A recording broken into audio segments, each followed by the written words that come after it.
Hello and welcome to Birding for Beginners. We've been speaking about the feathers or the plumage of the birds. We've spoken about what it's made of, the uses.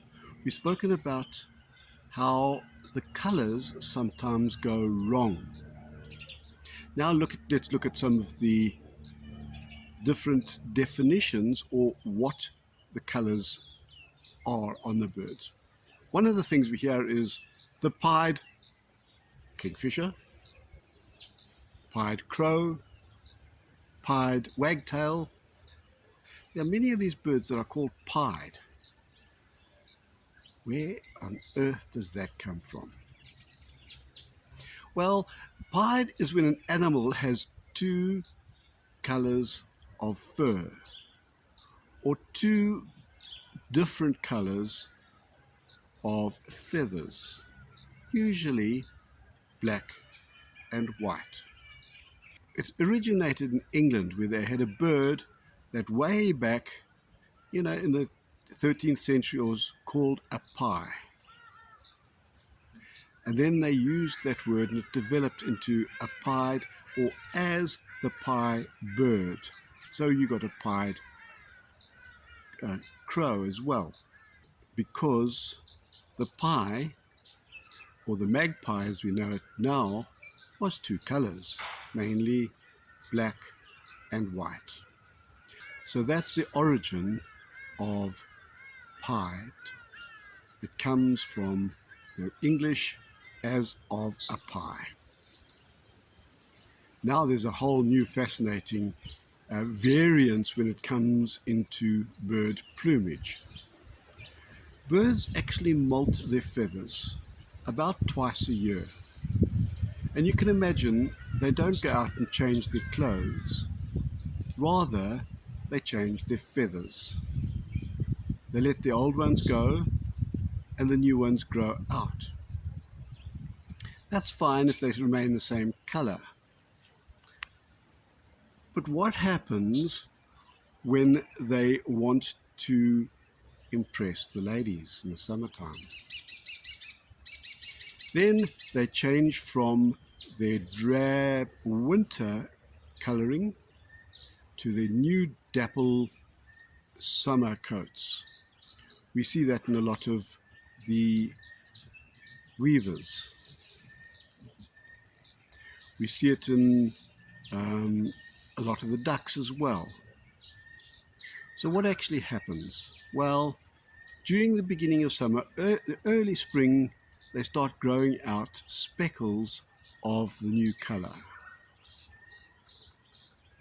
I have some masked weavers in my garden.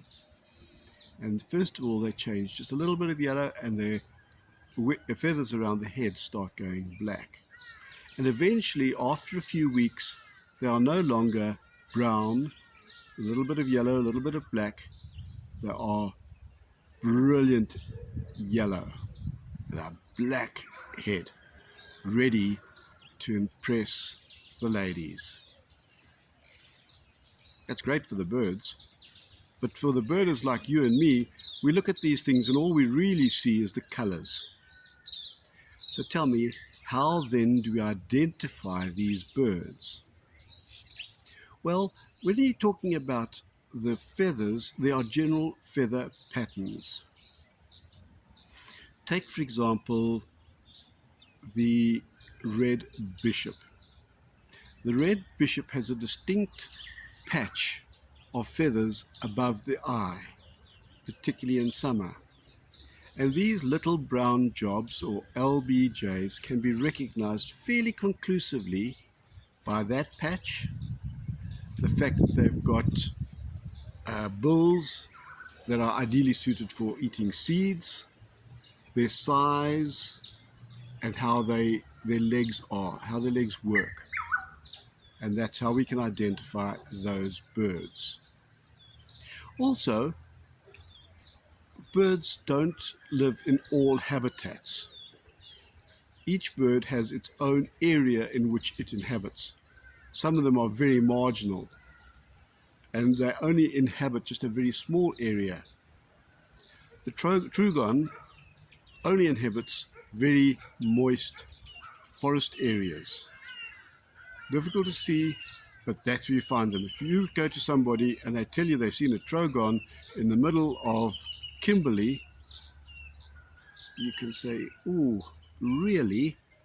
and know that they are either looking at the wrong bird or looking at a picture of it. And that is the starting point of recognizing birds. From a feather perspective, you look at the feather patterns. Some birds look fairly identical, except that their tails are longer, or their patterns of their wings are somewhat different between the two different species. Another way is their calls. You find that with the birds that look similar, their calls are very different.